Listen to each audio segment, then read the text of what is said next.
Hello? Family forgot my birthday and casually said, "We didn't think you'd care." I laughed and quietly went on vacation alone. A day later, my phone blew up when they realized. Turns out I do care. That was the caption. Just 4 words under a photo of me on a quiet stretch of beach, drink in hand, sun dipping low behind me, and a look on my face that said more than any long-winded message ever could. I dropped it into the family group chat without fanfare, no explanation, no context. Just that photo. Within minutes, my phone began vibrating like a live wire. But let me rewind. My birthday fell on a Wednesday this year. Not a milestone, not a big party kind of day. But still, a birthday. The one day a year where you hope the people closest to you will remember. Will say something. Anything. I wasn't expecting balloons or surprise parties. I'm not that kind of guy. But I thought I'd get a text. Maybe a call. Maybe a dumb meme from my younger brother or a voicemail from my mom singing off-key like she always used to. Instead, I got silence. It started small. Waking up to a quiet phone. Refreshing it out of habit, assuming a message would come through any second. Then breakfast. Still nothing. By noon, I thought. Maybe they're waiting until later. Dinner time came and went. Crickets. I even checked to see if the group chat was active, half hoping maybe someone had said something but tagged the wrong thread. Nope. They were talking, all right, just not to me. There was a long chain of messages from the day before. My sister, Lindsay, sharing pictures of her new puppy. My mom talking about her upcoming bridge tournament. Dad forwarding some political cartoon I didn't bother to open. Everyone chimed in. Everyone except me. And my birthday? Not a whisper. I told myself it didn't matter. I had dinner alone, tried to focus on the good. I'd gotten a decent bonus at work. The apartment was finally quiet after months of construction noise. But that night, lying in bed, the silence wasn't peaceful. It was loud in a different way. The next morning, still no messages. So I sent one. Just a simple line in the group chat. Hey, just realized, none of you said anything yesterday. It was my birthday. It was meant to be gentle. A nudge. A reminder. I expected someone to apologize, maybe say it slipped their mind. Instead, Lindsay replied, "We didn't think you'd care." That was it. 6 words that landed like a punch to the chest. I stared at it for a while, rereading it as if maybe I was misinterpreting the tone. I wasn't. That sentence did more damage than a full day of silence. I didn't reply. Not then. Not with words. I smiled. Quietly. Set my phone down. And opened a browser. There's a trip I'd talked about for years. A place I'd always dreamed of visiting. Something about the remoteness of it, the sense that it's a whole world away, always called to me. Every time I brought it up, someone in my family would scoff. That's a lot of money for sand and water. Wouldn't you rather go somewhere practical?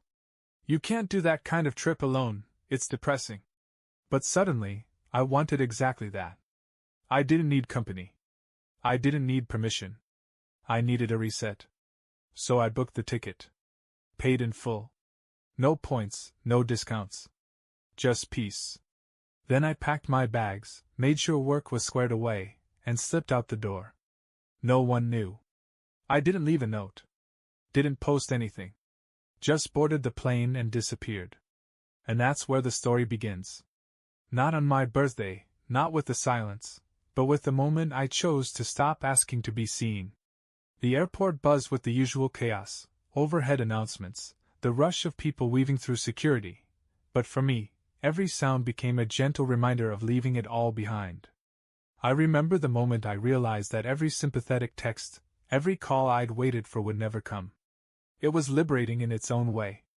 Boarding the plane, I settled into my window seat, watching the familiar cityscape shrink beneath me. I wasn't sad. Not really. I felt a quiet thrill at the thought of solitude, the freedom to just be without the weight of family expectations. The flight was long enough for me to sink into a reverie. I pulled out an old travel journal I'd kept for years, sketched maps of destinations I dreamt of, handwritten quotes about adventure, and scribbles of my wildest escapes. Now, with every mile, those pages seemed to whisper promises of a new beginning. Hours later, the plane descended over a coastline that looked almost surreal, golden beaches lined by rugged cliffs, a deep blue ocean stretching endlessly. I stepped off into a gentle warmth that immediately washed over me, melting the remnants of that cold, biting disappointment from home. I felt an odd calm. Here, the world was vast and indifferent, and I was free to define my own worth. My first night was spent in a modest bungalow that overlooked the sea. I sat on the small porch, a cool cocktail in hand, and listened to the rhythmic lap of waves, a soothing metronome that replaced the discord of silence I'd endured back home.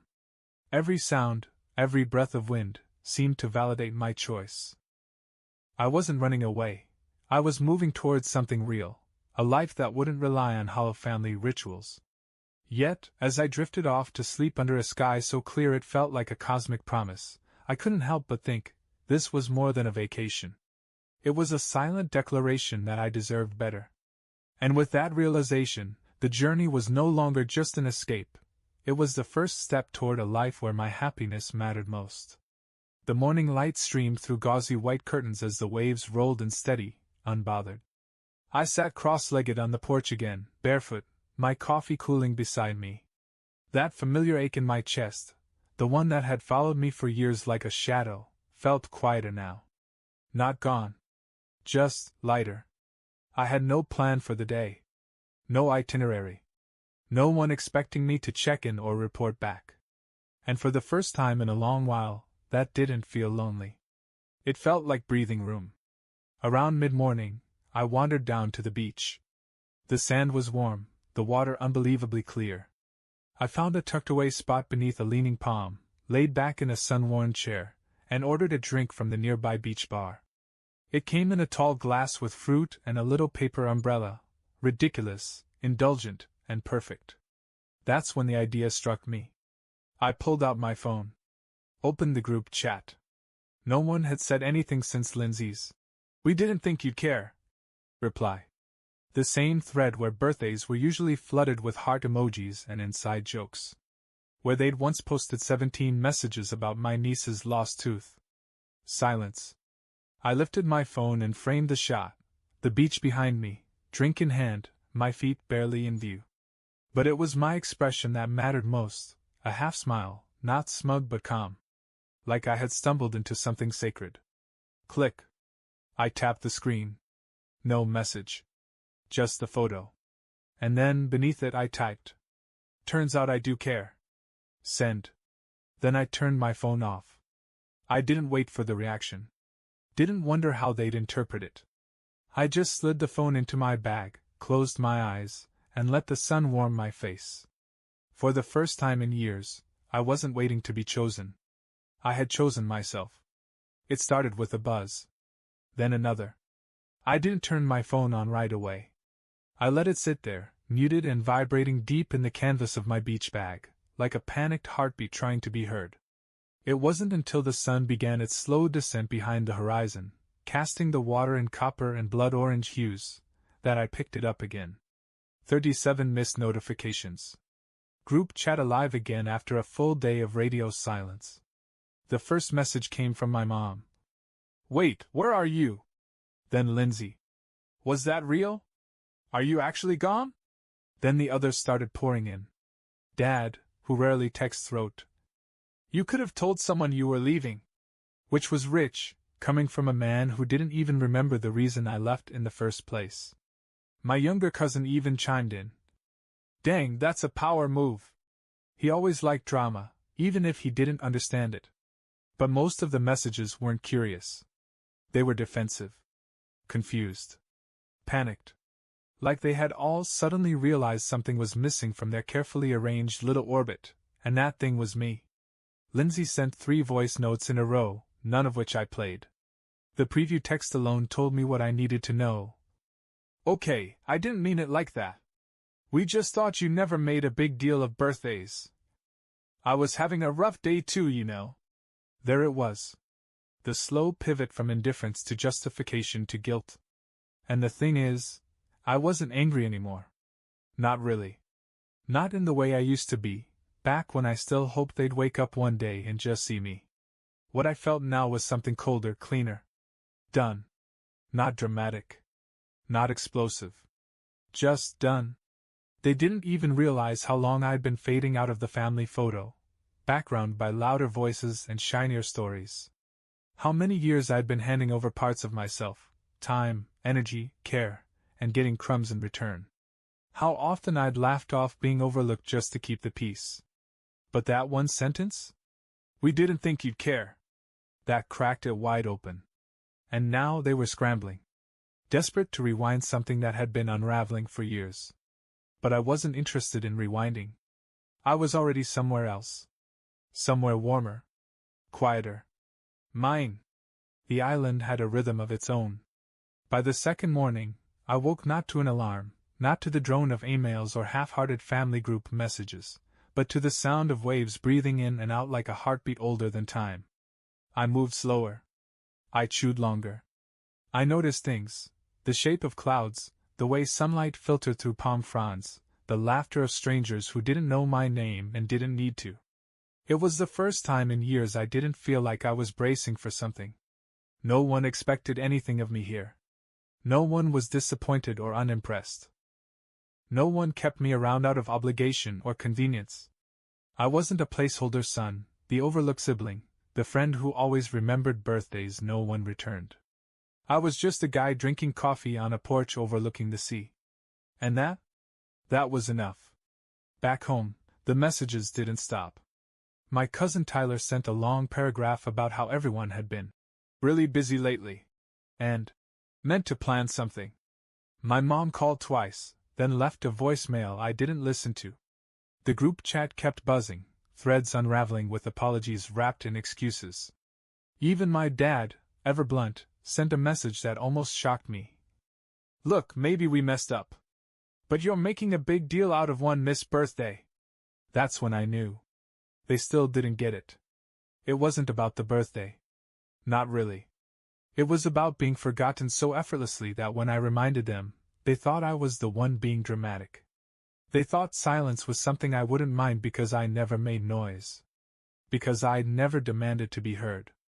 I'd always laughed, always shrugged, always swallowed it down. But I wasn't hungry anymore. That afternoon, I sat at a small beach cafe. The ocean just beyond the railing. A woman at the next table smiled at me. Not in a flirty way, just kindness. Recognition.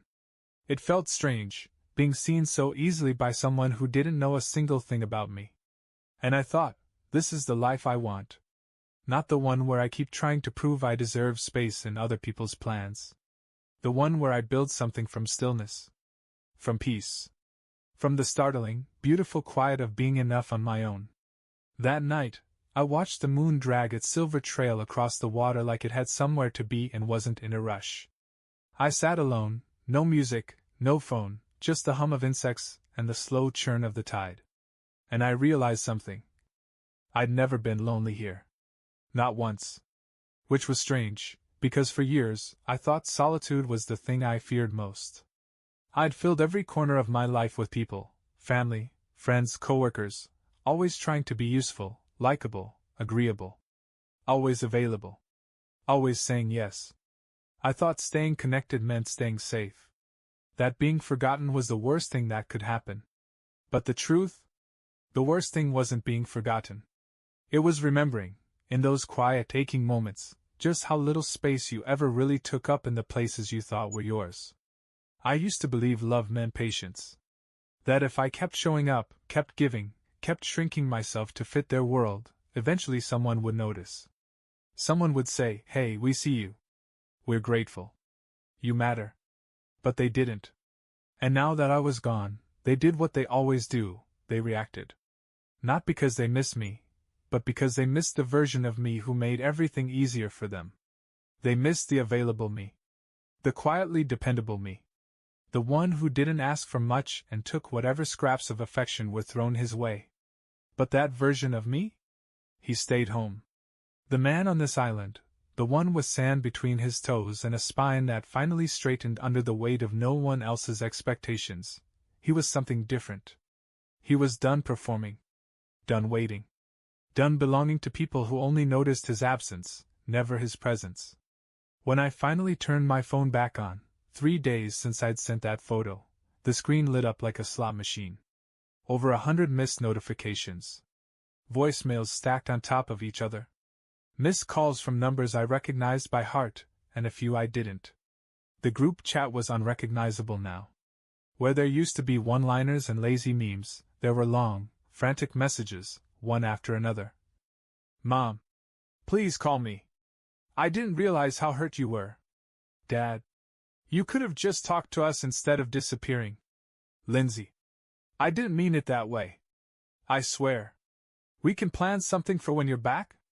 Uncle Joe. Your mom's really upset. Can you just text her? Lindsay again. Seriously? Ignoring us now? This is childish. Then, not long after. Okay, I'm sorry. Please just let us know you're safe. Guilt. Anger. Pleading. Back to guilt. They cycled through every emotion but the one that might have mattered most, understanding. They weren't sorry for what they did. They were sorry that I finally reacted to it. And yet, I read every word. It would have been a lie to say I didn't feel something.